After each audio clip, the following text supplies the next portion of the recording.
Life requires a lot of financial decisions. In this unit, you built spreadsheets to compare cell phone prices and monthly contracts. Choose housing options based on their proximity to a frequently traveled location. Categorize and calculate monthly expenses.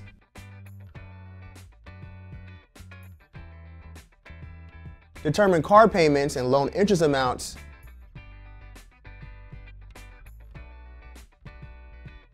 And budget an entire vacation based on a randomly assigned amount of money. You also created code that communicates with the Google Maps API and calculates the distance between 2 points on a map.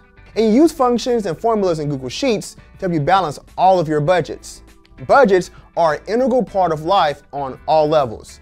Families, businesses, and even entire nations have budgets, but balancing the budget is not easy. Take a look at the United States government. Politicians talk all the time about balancing the budget, but it's really hard to do. If you have time, check out the New York Times budget puzzle game by clicking the link on this page. Behind the scenes is code that operates much like the budget spreadsheets you've created. A computer scientist like you figured out all of the math and made a program. The sheet has frozen rows at the very top so you can see your savings no matter where you are in the sheet. Clicking one of the budget reduction options reduces the budget by a projected amount. In fact, selecting a box is just like using a sum-if formula in your spreadsheet. In your spreadsheet, if a value was labeled with a particular category label, the computer added it. In the budget puzzle, if the box is clicked, then the computer program subtracts the budget savings from the deficit.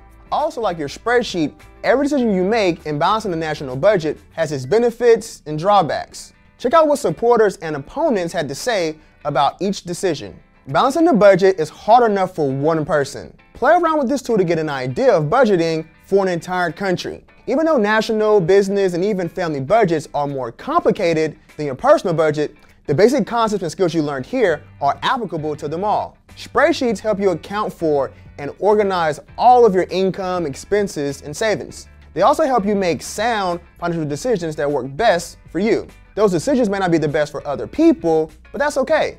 The spreadsheets you created in this unit can work together to help you track expenses and avoid overspending. When you make good decisions about long-term purchases, housing options, and even car loans, you might have money left over at the end of each month.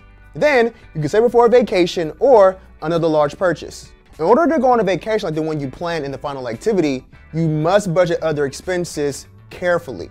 If you spend too much on housing, car loans, or long-term contractual purchases, you won't have enough money left over or disposable income. Disposable income is money you have left over after taxes and bills that you can spend or save as you wish. As you saw, you can also use spreadsheets to easily find where you spend your money. Categorizing your expenditures help you identify costs you could reduce. For example, you can cut down on food costs by packing your own lunch or brewing your own coffee. You can choose a basic cell phone and data plan with smaller monthly payments. You can even rent an apartment that is closer to your school or workplace to save money on gas. And you can borrow less money and pay it off quickly when taking out a car loan. Routinely, saving even small amounts of money can help you have a safety net for unexpected expenses or extra spending for a vacation. At the end of the day, budgeting is a skill you will use for the rest of your life. If you're interested in learning more about financial decision making, check out BetterMoneyHabits.com, a partnership between Bank of America and Khan Academy. If you get in the habit of using spreadsheets to organize your expenses, you can decrease spending on unnecessary items and increase your savings. And maybe even take a vacation like the one you planned. Until next time, keep coding and learning.